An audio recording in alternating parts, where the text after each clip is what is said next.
Olá, seja bem-vindo ao nosso programa. O Com a Palavra de hoje fala sobre o funcionamento da Divisão de Previsão de Tempo e Clima. Dentro do Instituto Nacional de Pesquisas Espaciais, o INPE, existem diversas divisões. A DIPTC é uma delas. Localizada aqui em São José dos Campos, essa divisão tem como um dos principais objetivos monitorar as mudanças climáticas dos conceitos tempo e clima. Conheça agora as curiosidades sobre esse assunto. Com a palavra, o tecnologista Alex Fernandes. Qual é o trabalho da Divisão de Previsão de Tempo e Clima, DIPTC, no INPE? A DIPTC ela é responsável por agregar todas as pesquisas, todo o desenvolvimento que é produzido nas outras divisões, principalmente na divisão de modelagem e na divisão de satélite ambiental. Por que isso? Eles desenvolvem lá as pesquisas que serão aplicadas para a sociedade, que serão mostradas para a sociedade.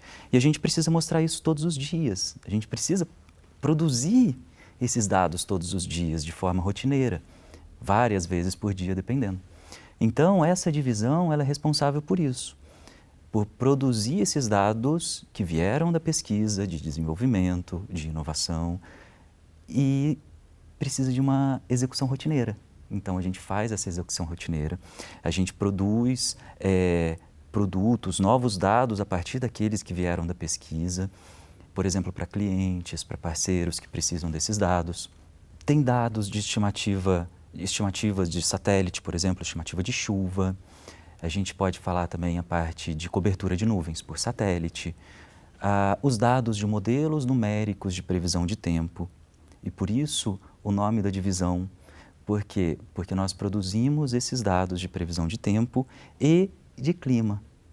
Esses são os dados que a gente produz. E a partir deles, nós vamos gerar os mapas, por exemplo, que vão para o site, ou os dados que vão para um aplicativo, que vão ser utilizados, por exemplo, para algum órgão que vai fazer uma análise da temperatura e qual o impacto disso na saúde, entendeu? Ou, por exemplo, a Defesa Civil, né, para ver se vai ter uma chuva muito forte em determinada região ou não. Esses dados, eles são mastigados de modo que eles possam olhar de um jeito mais fácil, mais direto. Existe diferença entre clima e tempo? Tem diferença. A diferença é a escala. É assim, o tempo é a previsão mais próxima da gente. São os próximos dias, 7 dias, 10 dias. Isso é o tempo. Então, a gente consegue falar assim, olha, tal hora provavelmente vai chover. Ou então, a temperatura vai cair nesse dia, tantos graus, ou vai subir, entendeu? Isso é uma previsão de tempo. A gente consegue, inclusive, falar a que hora, mais ou menos, vai acontecer determinado, ou que período, de manhã, de tarde ou de noite, vai acontecer determinado evento. O clima é diferente. O clima, a gente vai mostrar uma tendência nos próximos meses. Então, eu tenho, por exemplo, daqui a 3 meses, será que vai chover mais? E a crise hídrica vai acabar? Então, isso é uma coisa que a gente consegue ter uma ideia a partir dessa previsão climática. A gente não diz, por exemplo, que no dia 1º de janeiro vai ter chuva, mas a gente diz que janeiro vai ser acima ou abaixo do que normalmente está sendo observado. A temperatura, se vai estar acima ou abaixo. E aí a gente consegue pensar, por exemplo, na parte da agricultura, se vai estar propício ou não para determinada cultura. E na parte por exemplo, de temperatura, se vai ser um mês mais frio, se vai ser um mês mais quente, esse tipo de informação que a gente consegue no clima. Essas são as diferenças da escala. De que forma os fenômenos meteorológicos interferem no clima e no tempo em determinado local? Se a gente for parar para pensar um pouquinho, a gente tem ali um El Niño ou uma Laninha que vai mudar o regime, né, de chuva em determinada região. Então, está tudo interligado. A parte tanto de grande escala, a parte do clima, quanto a parte pequenininha aqui, um ciclonezinho ali que vai ter em Santa Catarina. E aí a gente tem essa atmosfera inteirinha interligada. As tempestades, por exemplo, de areia que tem agora, são fenômenos, né, meteorológicos que acontecem por frente frias subindo ali, por e causando tempestades com ventos fortes, né? E tendo, de repente, uma terra mais nua ali, levantando aquela poeira toda. Então, dependendo do tipo de solo, se a gente conseguir verificar, é até previsível, bem previsível que vai acontecer esse tipo de coisa. Como é feita a previsão do tempo e do clima? Na verdade, a gente faz a previsão numérica de tempo ali na de PTC. Tá? Então, o que a gente vai fazer? A gente vai pegar um monte de equação matemática que virou um programa de computador. E esse programa de computador tem tanta conta dentro dele, mas tanta conta que precisa de um supercomputador para executar. Então, a gente vai executar esse programa no supercomputador, que foi desenvolvido no INPE, esse programa, e ele vai trazer um resultado para a gente de como que vai ser a chuva daqui a 24 horas, 48 horas, a temperatura, a pressão, a umidade e tudo mais, o vento. A partir disso, para a previsão de tempo, os meteorologistas eles vão olhar esses dados. E eles vão olhar os dados que foram observados também em solo, com as estaçõezinhas ali das pessoas medindo. E eles vão olhar também as imagens de satélite para saber como que está a cobertura de nuvem. A partir disso, eles vão falar assim, opa, esse modelo está errado nessa parte. E aí eles vão fazer a correção. E aí vai ter a previsão do tempo. Entendeu? Existe um trabalho humano por trás. O que a gente entrega hoje em dia é a previsão numérica de tempo. Tá? A previsão de clima é mais ou menos a mesma coisa. A gente vai entregar um modelo com previsão lá para 6 meses, 3 meses. E aí a gente vai trabalhar esses dados para que os meteorologistas olhem. E ainda assim, eles não vão usar esse dado puro. Eles vão olhar também o que está acontecendo de observado. Por exemplo, a temperatura do oceano, se ela está esfriando, se ela está esquentando realmente, se o modelo está mostrando direitinho isso, entendeu? E a partir, os modelos numéricos são ferramentas para que os meteorologistas analisem e digam se determinado fenômeno, determinada previsão vai acontecer ou não. Como o avanço da tecnologia contribui para a evolução das previsões climáticas? No começo era tudo feito à mão, simplesmente o dado observado, e os meteorologistas eles aplicavam todo o conhecimento que eles tinham para tentar produzir uma previsão 24 horas que fosse, né? Com os supercomputadores e os modelos numéricos de previsão de tempo e clima, foi possível estender esse prazo de 24, 48, 72 até 7 dias, 10 dias, 15 dias, e a previsão climática. Então, quanto mais a tecnologia avança, mais eventos da atmosfera, mais eventos meteorológicos a gente consegue pegar. Por exemplo, há anos atrás, quando o CPTEC foi fundado, a gente não olhava, por exemplo, a parte das nuvens, o que acontecia lá dentro. Quanto mais processador, quanto mais evoluem os supercomputadores, mais a gente consegue ver. Então, a gente já consegue ver, por exemplo, o que acontece dentro das nuvens.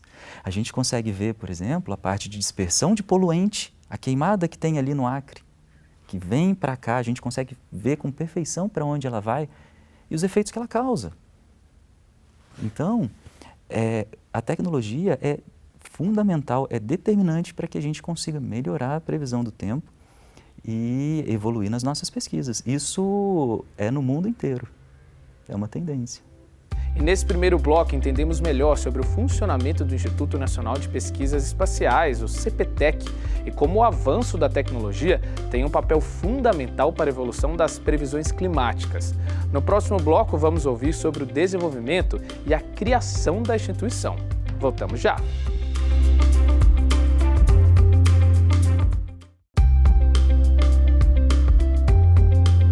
E o Com a Palavra está de volta. Vamos ver agora como foi o surgimento do CPTEC, qual a importância de investimentos nessa área tecnológica para o país? Com a palavra, o tecnologista Alex Fernandes. Quando e por que o Centro de Previsão do Tempo e Estudos Climáticos, o CPTEC, foi criado? A previsão do tempo antes, aqui no Brasil, né, e fora também, era feita baseada em dados observados, mas não nos modelos numéricos, executados ali em supercomputadores e tudo mais. Então, quando o CPTEC foi fundado, né, foi inaugurado em 95, ele veio para trazer isso, essa inovação da execução dos modelos numéricos, porque o salto na meteorologia, na previsão de tempo, seria muito grande. Isso já era visto na Europa, no Centro Europeu de Previsão de Tempo, tudo, nos Estados Unidos. Então, alguns pesquisadores foram daqui do Brasil para outros países para ver como que funcionavam e trouxeram para cá esses processos, esses modelos numéricos, a parte de supercomputação, porque não adianta a gente pegar um processo ali e querer colocar ele para rodar num supercomputador. Tem que ser eficiente, ele tem que funcionar com vários processadores, milhares de processadores, dezenas de milhares. Então, o CPTEC foi montado para isso, tá? Para a gente poder entregar essas previsões numéricas de tempo para os nossos parceiros, para a sociedade, porque tinha essa necessidade, e para melhorar, alavancar cada vez mais a meteorologia no Brasil. Como funciona atualmente o CPTEC? Atualmente, o CPTEC é um centro virtual. Tá? Ele era formado por 3 divisões, principalmente, que era a divisão de operação, que hoje é o que é a de PTC, tá? A divisão de previsão de tempo e clima, a divisão de satélite ambiental e a divisão de modelagem. A divisão de modelagem, ela cuidava da parte dos modelos numéricos, tá? Então ela fazia todo o desenvolvimento e pesquisa nessa parte. Os satélites ambientais, eles faziam toda a parte satélite ali de dados meteorológicos, então a visão assim de cima do satélite, se está chovendo ou não. E a divisão de operação fazia toda essa parte de gerar esses dados, de produzir esses dados de forma rotineira. Só que como a gente falou antes na pergunta anterior, a gente precisa evoluir. A gente precisa melhorar os nossos processos. A tecnologia está evoluindo, os modelos estão evoluindo. E a gente precisava, por exemplo, falar como que é a nossa superfície de uma maneira mais detalhada. Como que está a nossa cobertura de solo? Aonde que estão as culturas? Como essas culturas elas afetam os nossos modelos numéricos, a nossa previsão de tempo, né? Então, a gente juntou com mais 2 divisões, que é a OTG, a Observação da Terra, e também a IAV, que é a divisão que vai fazer a prospecção ali das mudanças climáticas, as projeções climáticas, né? E essa junção, ela traz esse benefício para o centro, para o INPE, que é a melhoria tanto nos modelos numéricos, tá? Eles também passam a usar mais, ter uma interação maior com os nossos dados. Então, por exemplo, se a OBT, a divisão, a OTG, né, de observação da Terra, for utilizar um dado de precipitação, a gente tem o dado ali pronto para eles, entendeu? A parte de projeção climática também, eles podem ajudar nos nossos modelos, né, para as previsões lá de mudanças climáticas e tudo mais.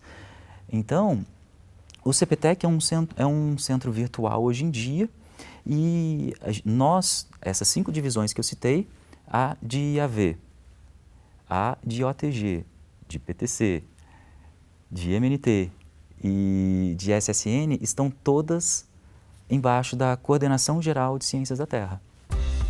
Existe diferença entre o serviço realizado pelo CPTEC e o de PTC? Sim. A de PTC é só uma pontinha, né? O CPTEC, ele é muito maior. A gente tem ali a parte de modelagem, né, do desenvolvimento, a parte ali de satélites também, de sensoriamento remoto da superfície, né? Mas como um centro virtual, a de PTC é a pontinha. Existem projetos futuros por parte da Coordenação Geral de Ciências da Terra do INPE? Existem vários programas que unem as 5 divisões, as 3 que faziam parte do CPTEC, né, do antigo CPTEC, que agora é uma marca, é um centro virtual que a gente mantém, mas os 2 centros também, né, a OBT e o CCST, que cuidava das mudanças climáticas, e a OBT, que cuidava da parte de sensoriamento remoto da superfície. Tá? Então, a gente tem, por exemplo, o projeto do modelo comunitário unificado do sistema terrestre.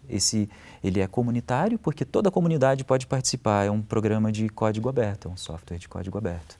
Então, universidades, outros centros, institutos podem participar nesse desenvolvimento. Tá? E isso une todas essas divisões. Além disso, tem a parte dos biomas também, que um projeto dos Biomas BR, que inclusive monitora a parte de queimadas, vai monitorar, né, de todos os biomas aqui do nosso país. E tem a parte também, o projeto da base de informação georreferenciada. Esse projeto ele vai unir os dados, tudo que é produzido de ciência, nas 5 divisões e disponibilizar de uma forma mais simples, mais direta para o usuário, para o parceiro, para empresas, indústrias que precisem e para o próprio governo que precise acessar essas informações que são produzidas aqui dentro da CGCT. Qual a importância do investimento nas previsões climáticas em um país? Veja bem, a crise hídrica, a agricultura, quanto melhor a gente conseguir prever esses eventos, quanto antes a gente conseguir prever, melhor vai ser a nossa resposta, seja em eventos extremos, com os impactos, por exemplo, que são agregados aos eventos meteorológicos, né? A gente entregar um dado para a Defesa Civil com 48 horas é melhor do que entregar com 24 horas. Então, o investimento melhora, pode melhorar, né? Tanto a qualidade do nosso dado, da nossa previsão, quanto o nosso prazo de previsão. De repente, a gente vai poder fazer a previsão climática, em vez de fazer para 3, 6 meses, a gente vai poder fazer para 1 ano à frente, né? E aí, nossa, daqui a 1 ano vai ter menos chuva, vai ter mais chuva ali na bacia do Rio Paraná, por exemplo, né, para alimentar as nossas usinas. O que pode acontecer? Então, o investimento é primordial. Vamos para um breve intervalo e na volta iremos entender qual a relevância do serviço realizado no INPE no cenário nacional. Vamos saber também que outros tipos de monitoramento são realizados pela instituição. É daqui a pouco.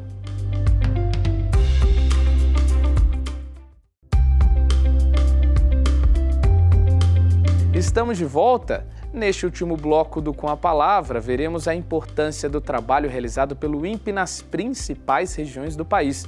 Espalhadas pelo Brasil todo, vamos compreender um pouco mais sobre as 12 instalações do Instituto Nacional de Pesquisas e também sobre as dependências dele.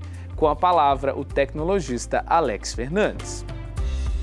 Qual é a importância do serviço realizado no INPE no cenário nacional? No cenário nacional, o INPE é responsável por entregar dados para vários parceiros estratégicos do governo, né? Para o setor elétrico, para o setor de agricultura, para a defesa civil, principalmente. Tá? Mas existem outros parceiros também de governo nosso que produzem, por exemplo, dados a respeito de saúde, para saber da saúde das pessoas enquanto trabalham e tudo mais, com vários índices.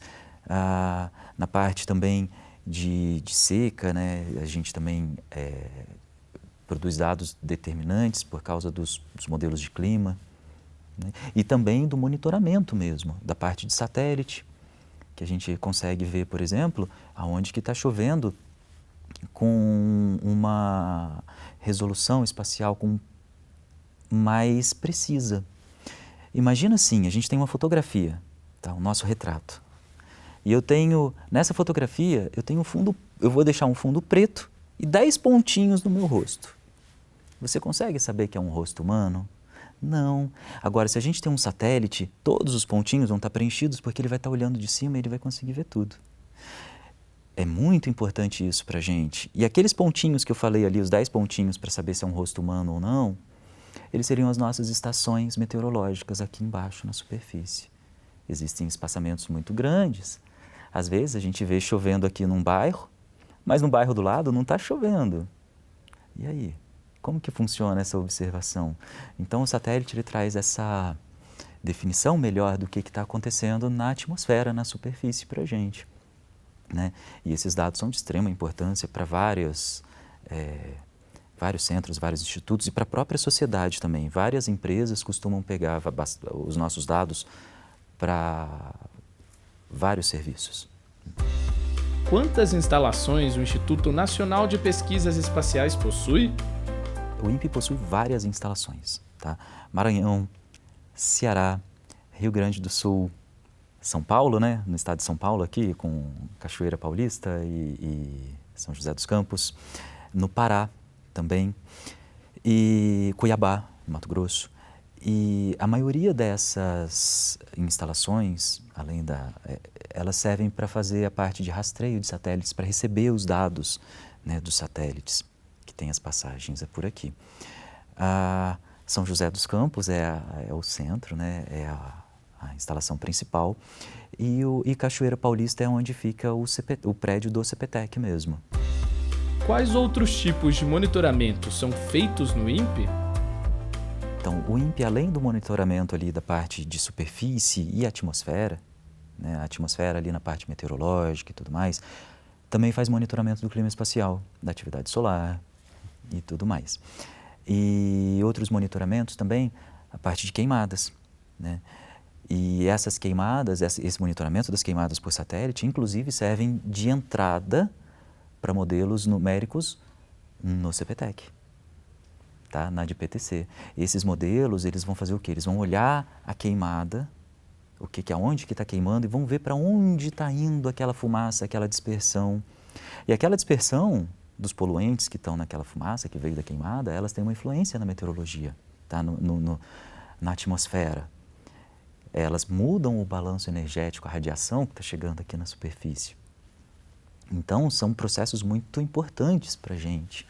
E a gente faz esse monitoramento também, e da qualidade do ar. Porque a qualidade do ar é muito importante também. O ozônio, lá em altos níveis, lá em cima, bem longe mesmo aqui do nosso chãozinho, é muito importante, né? A camada de ozônio. Agora aqui, na superfície, aqui embaixo, ele pode inclusive afetar plantações. Ele é oxidante, ele pode afetar concreto, borracha, várias coisas, inclusive a nossa saúde. E esse monitoramento feito pelo INPE é muito importante e, se eu não me engano, é único no Brasil. Qual a importância do trabalho realizado pelo INPE para determinadas regiões em destaque no país? A parte de queimadas normalmente tem um destaque bem grande ali, porque realmente influencia bastante essa parte da meteorologia, essa parte da atmosfera. Tá? Também os acompanhamentos das frentes, dos eventos que acontecem na região sul, sudeste, que tem impactos às vezes, inclusive tirando vidas e um impacto econômico muito grande, né? A gente pode ver, por exemplo, as chuvas que aconteceram na região serrana do Rio, a parte de ciclones, né, em Santa Catarina e tudo mais. Então, esse acompanhamento normalmente é feito com bastante cuidado. É possível conhecer as dependências do INPE? Sim, é possível, assim que as restrições da pandemia tenham sido retiradas, né? Aí a visitação por grupos escolares, instituições e de ensino e tudo mais, vão estar liberadas. É só entrar em contato com o setor de comunicação e tudo mais do INPE para estar fazendo um agendamento. E aí retornam também as oficinas, os cursos e tudo mais que o INPE também oferece. E o Com a Palavra fica por aqui. Acompanhe o programa no nosso canal do YouTube. Obrigado pela companhia e até a próxima.